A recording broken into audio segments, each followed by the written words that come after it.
Hi, beautiful people. Hi. So here we are again at a nice river, to a nice spot near the river. All right. So today I'd like us to talk about, titled our video today, Who Are You? Who Are You? And our scripture reference is, be transformed by the renewal of our mind. Be transformed by the renewal of our mind. That is our scripture reference. All right. I'll begin with a story of 1990. It is actually not necessarily a story but history. We are told of the story of Mike Tyson. Mike Tyson, we know he was the world championship heavyweight champion for so many years. It has actually never been defeated. So in this particular year, 1990, he came to fight against Douglas Buster. He was called Douglas Buster. And looking at it, we saw that for Tyson, for him, it was basically boxing. For him was not just a sport, but it was a killer game. For him, he had come and he had defended his title. He had defended his championship for so many years that he had become actually a world champion. But in 1990, we saw Buster Douglas actually win in this particular heavyweight championship, and he became the winner, winning, of course, against a world champion, Mike Tyson. We are told 10 months later, Douglas Buster came to defend his championship. He came to defend his heavyweight championship 10 months later. Unfortunately, he came looking very unprepared. There is even a story that says because he was looking very overweight. Remember, for you to become a boxer, or for you if you're a sportsman, you have to have prepared for years. You have to have particular weight for you to actually fight even in a ring. But in this particular case, 10 months later, after winning against a world championship, Mike Tyson, Douglas actually came back looking overweight. There is even a story that says he had just come out of a fast food. He had just eaten his fries. So in actual sense, he looked very unprepared, looking overweight and unprepared to actually defend his title. What does that tell us? That our mind, whatever we put our mind to do, it is very possible. 10 months later, what could have actually changed Douglas Buster from becoming a champion again? Why did he fail? Why did it that this time round he failed and he was not able to actually defend his title as a world champion? Yet Mike Tyson, for the longest time, he had consistently been able to win his championship. There is even a radio commentator, who actually said that the reason for Douglas's failure is because there are people who are structured to fail. Is it true? Are there people who are structured that it is just their way? They will fail at one particular point. He said that Douglas, in actual sense, was meant to fail. He was meant to become a failure. But what had caused him to then defend and actually win the championship 10 months earlier, right? So can you say that you can actually structure your success? Can we structure our failure? Can we structure success? In actual sense, if you transform your mind, you can see if you have a mind shift, regardless of who you are, you can actually be able to defend anything and become a success, regardless of the traumas, regardless of the experiences, of the challenges that one has experienced. In actual sense, success can be structured. Failure is the same thing, it can be structured. We have believed, what have you believed? So in actual sense, you see, we talk about our scripture reference that be ye transformed. Be ye transformed. It tells us that it is possible to structure success or failure. Do you have a limited mindset? If you have a limited mindset, what is likely to happen in actual sense is that you are likely to fail. All right. We ask ourselves, are we our worst enemies? Do we structure ourselves? Do we think to fail? Do we think to succeed? How then do you think? So that then you can focus and make sure that you structure your mind to actually be geared towards success. All right. I'd like us to also talk about, remember, our mindset is actually what gives us a roadmap to what we will become. Yes, it gives us around a roadmap of how we got here. Remember, our title is Who Are We? Our mindset actually answers that question. Who are we? Our minds are the ones that answer who we are, what we think. As a man thinketh, so he is. As a man thinketh, so it is. When you fail, remember, when you fail, it is you. But then when somebody is a failure, they don't seem to have enemies until you actually begin to succeed, and people begin to notice, and people begin to criticize, and people begin even to talk about you. But in actual sense, if you look at it, success is very lonely. Yes, so it is a matter of choice. Choices have consequences. Remember, for you to be able to actually succeed, you have to be able to choose. So number one, choice. Choose to have the right mindset. You must choose to have the right mindset. Have a mind that is not structured to fail. Have a mind that is structured. Remember, we've talked about also having life mantras or a motto in life. What do you believe? I am capable. I have the possibility of making a lot of money. I am a money magnet. I am amazing. I am God's apple of his eye. What are some of those mantras that you have that have focused or have made your mind to actually believe and to shift in to have a mindset of a winning mindset? So number one, choices. Choose, right? Then I'd like us to talk about the story of Gideon, for example. Gideon, that is the Judges 7:2. Gideon had to destroy a negative mental structure. Remember, when he was called to actually go and fight against the altars in his own family or in his own father's house, and even to win against the Gibeonites, he said that he was the least in his family and wondered why God would choose him. So you can see actually God had to restructure his mindset, and he also had to take action. So number two is action. What action do you take? A scripture reference in this case is Judges 7:2, that we must be able to actually change and take action. Gideon had to leave his own household and believe that he wasn't the least among his people. So he had to actually obey. The action of even obedience is an action. That is number two. Yes, remember, our mental structure is what, for example, informed his fear. His fear to believe that he was not able to fight against the Gibeonites. He was not able to be, he was the least among his clansmen. He was the least in his family. So why would God choose him? And remember, he said, the moment you enlist as a Christian, you enlist in becoming a soldier for Christ. So you become a soldier. Look at the choices in that Judges 7:2. We see, for example, God asking Gideon to actually choose an army. And Gideon had to drop an army of 22,000 soldiers who seemed to be fearful, right? Remember, they were actually trembling because they were wondering if they would be able to do what? To win against the Gibeonites. And God told him to choose among them, and he was left with only 10,000. And then they went to a river, and he was asked, then you'd actually have to choose. And those who, of course, drank from their laps, and they would actually see if there was danger, are the ones that God decided. There were only 300 from 22,000 to 10,000, then to 300, because of course then the other thing besides action, number three, of course, is you must be able to look around you so that you have minimal danger. Who are the people around you? For example, are you well aware of your surrounding, for example? Because like if you see the 300 men who are actually left, they knew that they had, although they were thirsty, although they had a challenge, although they needed to win the Gibeonites, and they needed to refresh, or they needed to actually take the water from the river.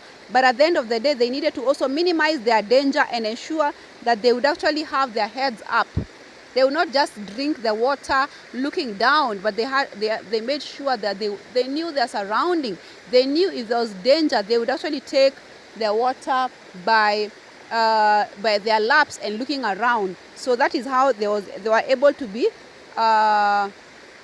chosen from all the 10,000, from all the way to 22,000. So in life, in actual sense, you can see we would also talk about the issue of choice.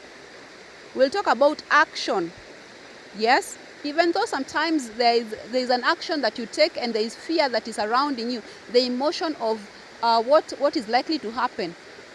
What in actual sense, then you need to weigh and ask yourself, if I don't take this action, this choice that I am making, what is likely to happen? So Gideon in this particular case had to actually choose the men that were fearless, the men that actually knew that they needed to look at their surrounding.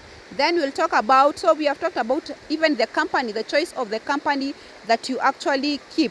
So we'll talk about the next one is the power of choice. The power of choice. The power of choice basically helps us to shift the kind of life that, for example, these 300 men had. Look at the example of somebody like David. In actual sense, he actually had a giant problem.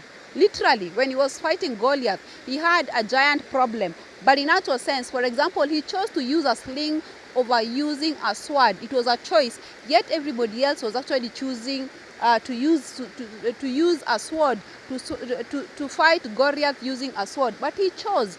It was a difficult choice, but in actual sense, you can see he chose the right thing. He actually chose for him to be able to fight using a sling instead of a sword. So in life, sometimes you'll have the power to choose, and choices, we are saying, have consequences. So in actual sense, you can see choices have consequences.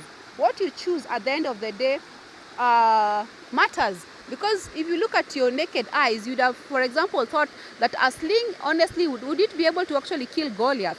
But he chose that because he felt that was the right choice. So sometimes some choices might seem as if they are not the right ones, but eventually you can see with his giant problem, he was actually able to slay Goliath. So sometimes we are met with choices in life that we must, tough choices in actual sense. And all of them, even shifting your mind, tells us that is a choice that you must be able to choose, that you must have a transformed mind. Imagine using a sling to kill a king, using a simple problem or a simple solution to kill a big challenge that everybody, for example, seems to actually struggle with. So in life, you can see you must be able to be somebody who makes choices regardless of what others say. Yes, it might not necessarily be a popular choice, but it is a choice that you feel is the right choice. Sometimes tough choices and going against the grain. Yes, going against the grain. Then we'll talk about number 5 is our belief system. What have we believed? What have we known? Remember, our experiences actually influence our mindset. They influence what we believe. So in actual sense, our experiences, at the end of the day, we must sometimes reflect, take an introspect, right? Look at our lives, those experiences that have influenced us to actually have a negative mindset, that we believe that this can't be done, this one is difficult, you have to take a hurdle, even just God providing for us. Remember, belief system actually have to be changed. Take scripture. For example, I can do all things through Christ who strengthens me. That regardless of what I ask, God is capable of answering giving me exceedingly abundantly beyond what I could ask. Take a scripture. So we'll say our belief system should be influenced by scripture. Believe those life mantras that you have believed, that on a daily basis you keep declaring them. You keep actually memorizing them and declaring them verbally. We said speak them boldly, speak them boldly, speak them loudly, audibly, so that of course even your mind actually begins to actually believe some of these scriptures. Because you're told, if you ask for bread, God cannot give you a stone. If you ask for a fish, God will not give you a snake. So believe that when you ask, for example, because for example, most of us, depending on if you had, for example, father wounds, you will notice that relating with God the Father, it becomes very difficult. For example, because if your dad had a scarcity mentality, or if you asked him anything, or he was an absent father, you actually believe that God is also absent.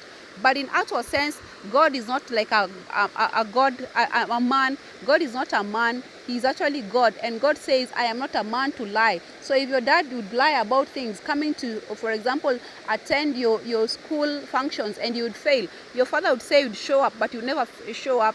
So you actually need to heal. So the most important thing, heal and actually believe, so that you can transform your mind and have a different kind of mindset. Have a different kind of mindset. Yes, then the last one we'll talk about, trust the process. Trust the process. That is number 6, that we must trust the process. Sometimes it will not take one day. It takes virtues like endurance, patience. You have to be patient, that it is the process, that in actual sense, look at this, for example, this particular river. By the time it got here, it had to go through mountains, it had to go through rocks, it had to go through various ways for it to flow like you can see it is flowing. in actual sense, it had to take quite a number of routes, quite a number of obstacles, challenges in life. Sometimes there are going to be challenges. But it is important to know that we are patient, and God, if God says he will do, he's not a man to lie.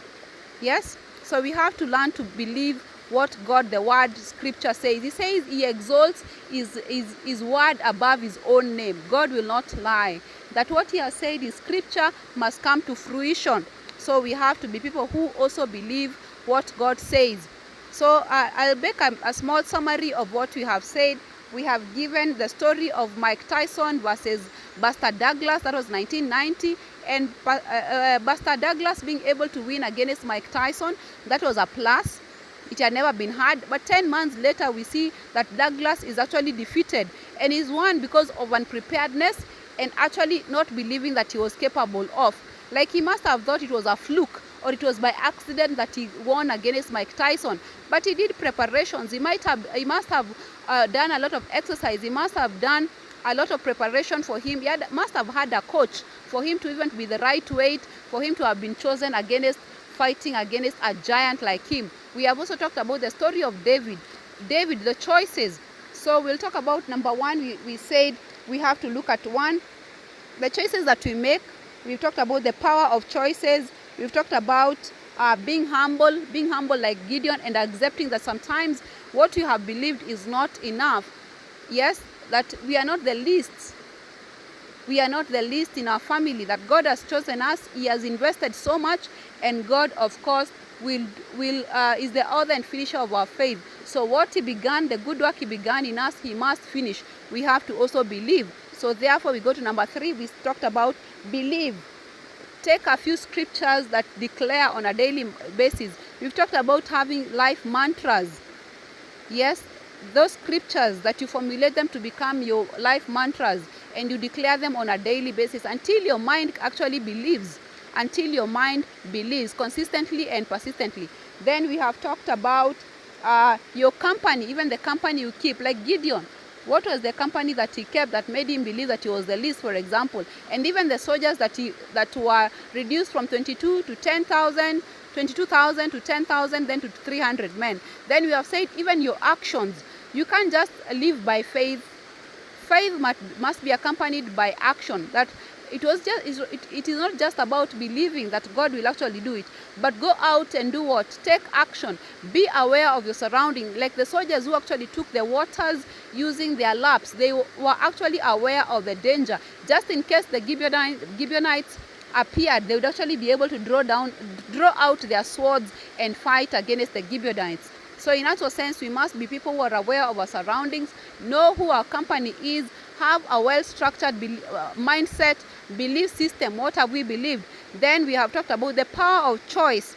Then the last one we have said, trust the process.